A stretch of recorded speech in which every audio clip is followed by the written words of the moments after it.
अपने कान के 3 पार्ट होते हैं, बाहर का, मिडल का और अंदर का। ये हमारा टर्मिनल हेयरिंग ऑर्गन है जिसके द्वारा हम सुनते हैं। जब इसमें कोई प्रॉब्लम आ जाए तो सारा कान, external, middle ear, inner ear खराब हो जाता है। फिर बच्चा, कोई भी इंसान या बच्चा सुन नहीं पाता। या तो इसको ठीक करने के लिए कॉक्लियर इम्प्लांट सर्जरी होती है, जिसमें इसके अंदर एक इम्प्लांट डाल दिया जाता है जो कि इसको फिर से काम करने लगा देता है, नर्व को स्टिमुलेट कर देता है। कॉक्लियर इम्प्लांट सर्जरी हम बहुत देर से कर रहे हैं, लेकिन अब हमने इस कॉक्लियर इम्प्लांट में स्मार्ट नैव नई टेक्निक का इस्तेमाल किया है। तो हमें इलेक्ट्रोड एक स्पेसिफिक उस पार्टीशन में डालनी होती है, स्केला टिम्पेनाई में, और जब हम इलेक्ट्रोड डाल रहे होते हैं तो ये एक ब्लाइंड प्रोसीजर हो जाता है। इसके अंदर 22 इलेक्ट्रोड्स होती हैं जो कॉक्लिया के अंदर जाती हैं। तो हमें real time intra operative inside the OT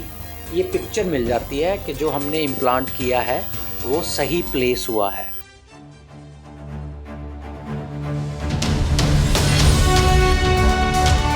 जन हितेशी, टीआरपी नहीं भरोसा आपका। नमस्कार, सत श्री अकाल, मरहबा। सो शहर लुधियाना, जी हाँ, टेक्नोलॉजी लगातार हर क्षेत्र में अपने नए नए करिश्मे दिखा रही है और इसी श्रृंखला में आज हम पहुँचे हैं लुधियाना के दीप हॉस्पिटल, जहाँ पे डॉक्टर राजीव कपला से बातचीत करेंगे, क्योंकि इन्होंने आज एक नई टेक्नोलॉजी, कॉक्लियर इम्प्लांट में एक नई टेक्नोलॉजी को इंट्रोड्यूस किया है। सो जानते हैं कि क्या है ये कॉक्लियर इम्प्लांट और क्या है नई टेक्नोलॉजी, और उससे जो मरीज़ हैं उसको किस तरह से ज़्यादा बेनिफिट पहुंचेगा या मरीज़ के लिए कैसे लाभकारी है। सर नमस्कार। नमस्कार संदीप जी, शुक्रिया बहुत बहुत। जी सर। सर सबसे पहले मेरा एक बेसिक क्वेश्चन, क्योंकि टर्मिनोलॉजी है डॉक्टरेट वाली, कॉक्लियर इम्प्लांट। आप ईएनटी के डॉक्टर हैं, सो मेरे को तो आपने समझा दिया, लेकिन मैं चाहूँगा जनता को भी बता दें कि व्हाट इज़ कॉक्लियर इम्प्लांट, ताकि सीधे शब्दों में समझ लगे। अपने कान के 3 पार्ट होते हैं, बाहर का, मिडल का और अंदर का, राइट। तो जो अंदर का पार्ट है उसके अंदर एक स्पाइरल शेप्ड स्ट्रक्चर होता है, स्नेल की तरह, जिसे हम कॉक्लिया कहते हैं, राइट। ये हमारा टर्मिनल हेयरिंग ऑर्गन है जिसके द्वारा हम सुनते हैं। जब इसमें कोई प्रॉब्लम आ जाए तो सारा कान, external, middle ear, inner ear ख़राब हो जाता है। फिर बच्चा, कोई भी इंसान या बच्चा सुन नहीं पाता। तो इसके लिए जब ये प्रॉब्लम हो जाती है तो इसको ठीक करने के लिए कॉक्लियर इम्प्लांट सर्जरी होती है, जिसमें इसके अंदर एक इम्प्लांट डाल दिया जाता है जो कि इसको फिर से काम करने लगा देता है, नर्व को स्टिमुलेट कर देता है। तो कुल मिला के आज जिस टेक्नोलॉजी पे हम बात करेंगे वो कानों से सुनने से रिलेटेड हमारी वो टेक्नोलॉजी, राइट। तो कॉक्लियर इम्प्लांट सर्जरी हम बहुत देर से कर रहे हैं, लेकिन अब हमने इस कॉक्लियर इम्प्लांट में स्मार्ट नैव नई टेक्निक का इस्तेमाल किया है। स्मार्ट नेविगेशन आप कह सकते हो, स्मार्ट नैव। ये उसी तरीके से काम करती है जैसे गूगल मैप काम करते हैं। जैसे आप जा रहे हो और आप देख सकते हो आप किस स्ट्रीट में जा रहे हो, कौन से रास्ते में डायरेक्शंस देती हैं। ये हमें डायरेक्शंस देती है। तो जो कॉक्लिया होता है वो बहुत फाइन स्ट्रक्चर होता है, उसके अंदर आगे पार्टीशंस होती हैं जिसे हम स्केला वेस्टिबुलर, स्केला टिम्पेनाई कहते हैं।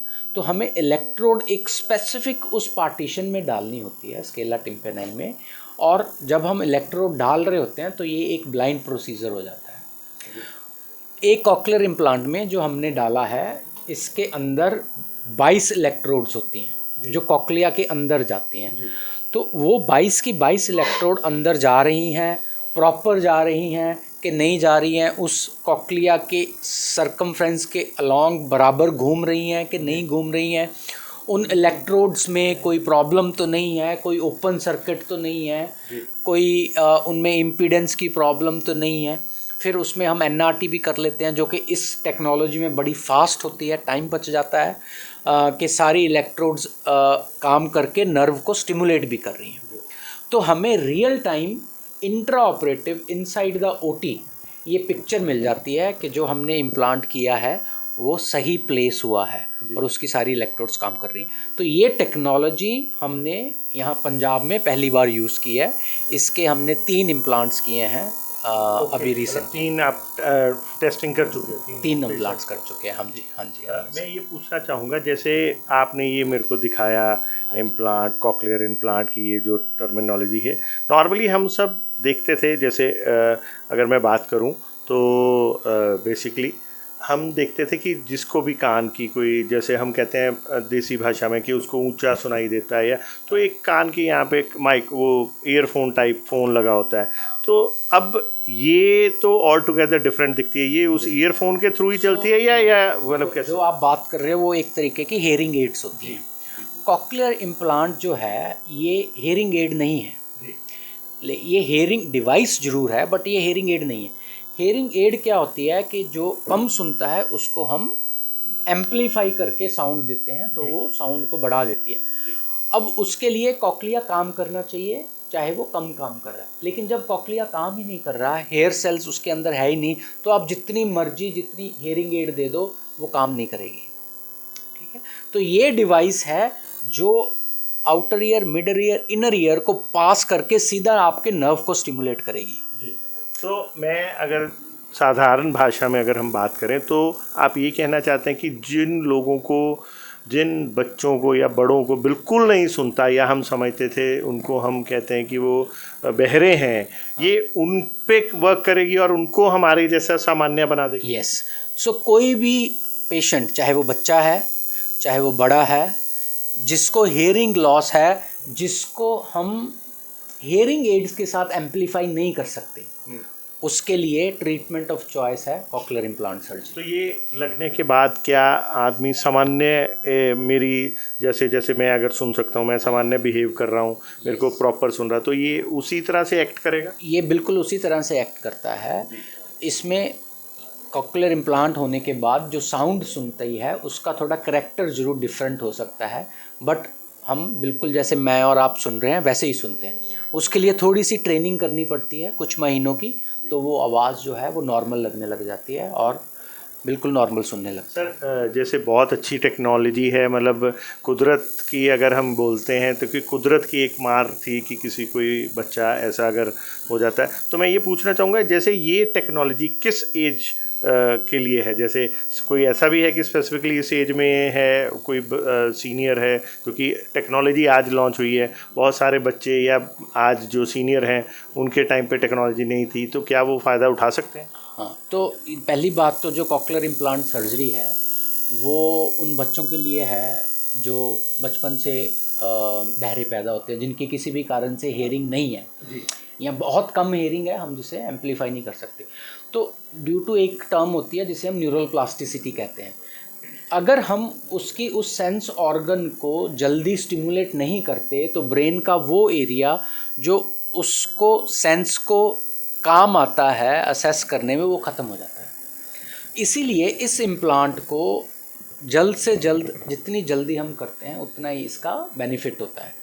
अब अगर मान लो बच्चा पैदा हुआ, उसमें विद इन 6 मंथ्स हमें असेसमेंट करके कुछ ना कुछ इंटरवेंशन कर देनी चाहिए, और by the age of 9 months या 1 ईयर आइडियल कंडीशन में ये कॉक्लियर इम्प्लांट उसका हो जाना चाहिए, ताकि वो बाकी बच्चों की तरह ही टाइम पे सुन और बोल सके। जी, पर डॉक्टर साहब, जैसे बच्चे तो बहुत छोटे होते हैं, जैसे जो पैदा होते हैं, उनके रिएक्शन से हमें इमीडिएटली, जैसे कई बार पता ही नहीं लगता कि हमें कैसे पता लगेगा कि वो सुन पा रहा है या क्या हो रहा है, तो उसके लिए कुछ हमें जब बच्चा पैदा हो तभी पता लग जाना चाहिए, कुछ ऐसा चीज़ें भी हैं?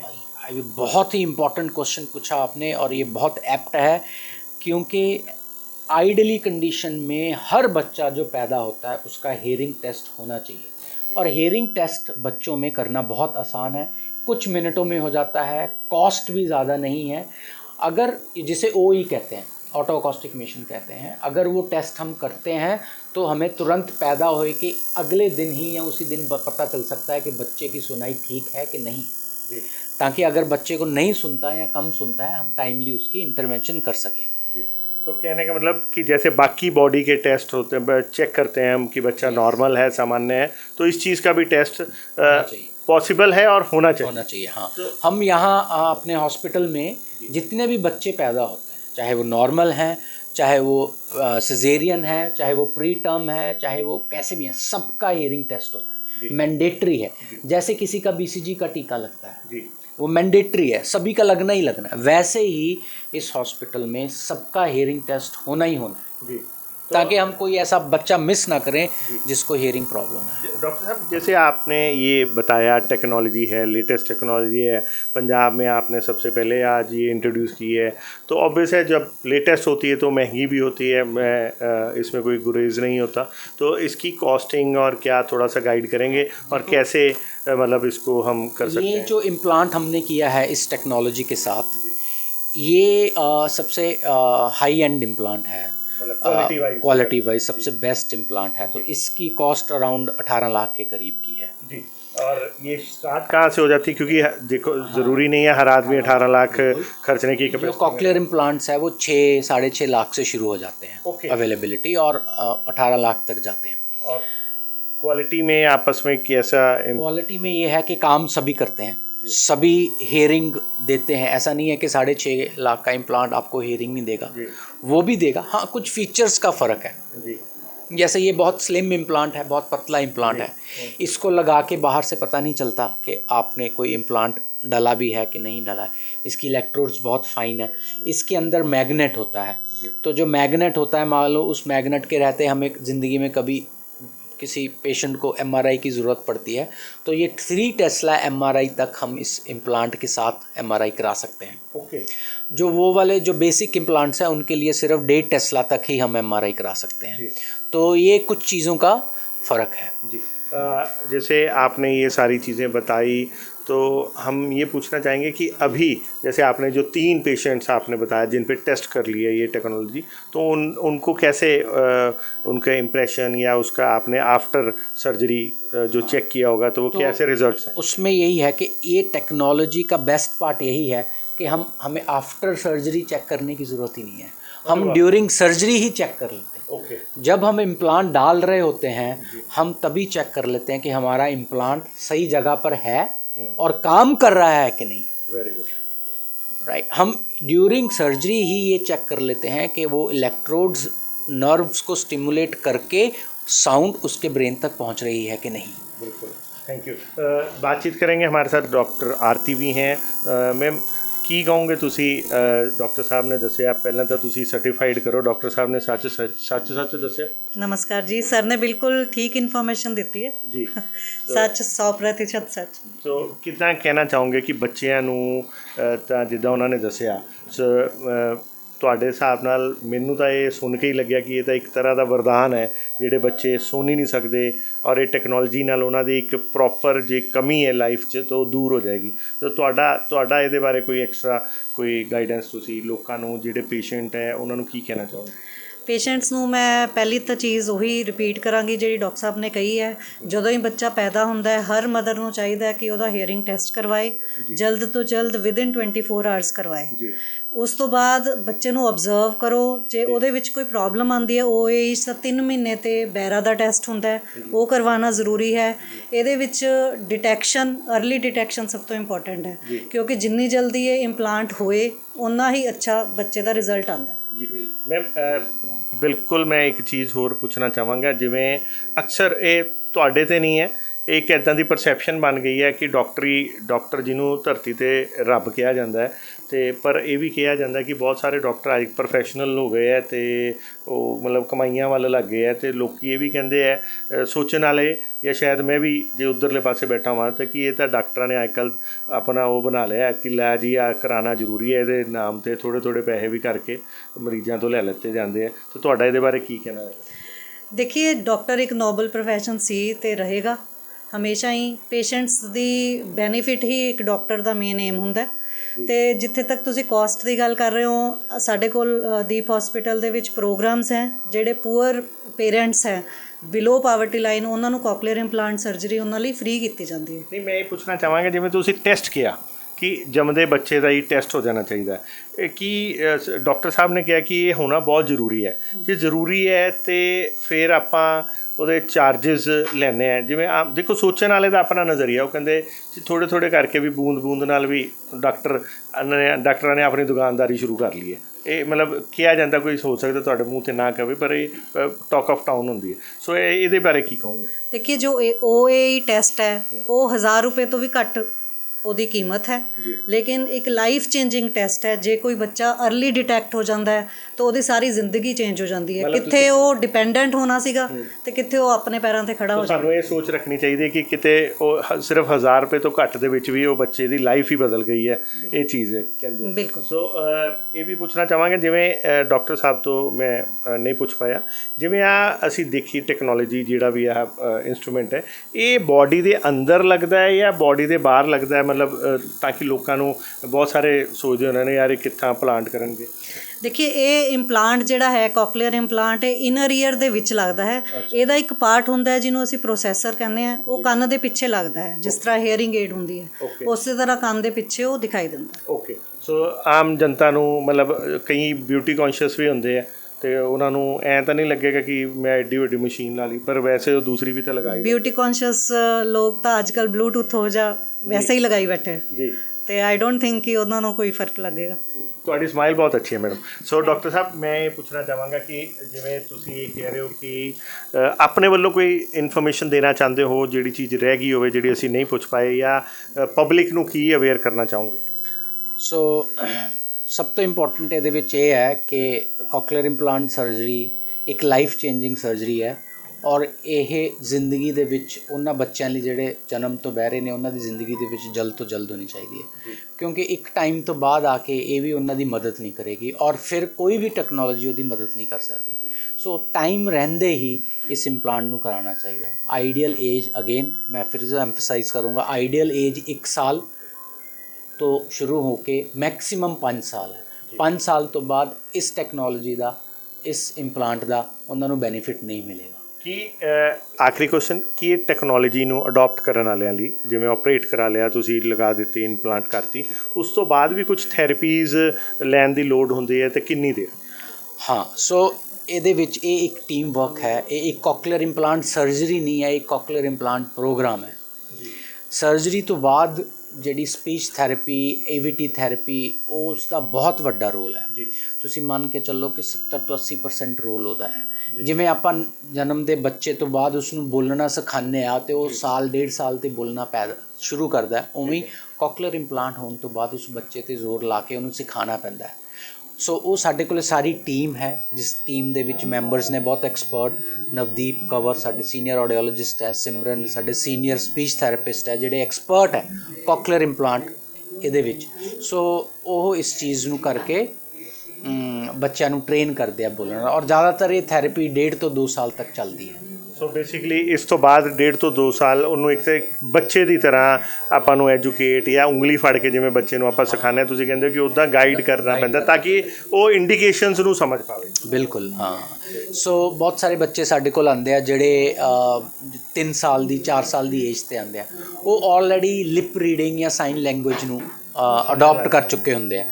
ਸਾਨੂੰ ਪਹਿਲਾਂ ਉਹਨਾਂ ਨੂੰ ਡੀਲਰਨ ਕਰਾਉਣਾ ਪੈਂਦਾ ਹੈ। ਹਾਂ, ਵੀ ਇਹਨੂੰ ਛੱਡੋ, ਤੁਸੀਂ ਸਿਰਫ ਲਿਸਨਿੰਗ 'ਤੇ ਕੌਨਸਨਟਰੇਟ ਕਰੋ। ਰਾਈਟ। ਸੋ ਕਿਉਂਕਿ ਉਹ ਛੱਡਦੇ ਨਹੀਂ, ਫਿਰ ਉਹ ਹਮੇਸ਼ਾ ਲਿਪ ਰੀਡਿੰਗ ਕਰਦੇ ਰਹਿੰਦੇ ਆ, ਸਾਈਨ ਲੈਂਗੁਏਜ ਨੂੰ ਯੂਜ਼ ਕਰਦੇ ਆ। ਸੋ ਇਹੀ ਕੰਮ ਹੈ ਪੋਸਟ ਆਪਰੇਟਿਵ ਥੈਰੇਪੀ ਦਾ, ਉਸਨੂੰ ਸਿਖਾਉਣਾ, ਜਿਹੜੀਆਂ ਗਲਤ ਹੈਬਿਟਸ ਪਈਆਂ ਹੋਈਆਂ ਉਹਨਾਂ ਨੂੰ ਛੱਡਣਾ, ਔਰ ਕਿਵੇਂ ਸਿਰਫ ਹੀਅਰਿੰਗ ਦੇ ਬੇਸਿਸ 'ਤੇ ਬੋਲਣਾ ਅਤੇ ਜਾਣਨਾ।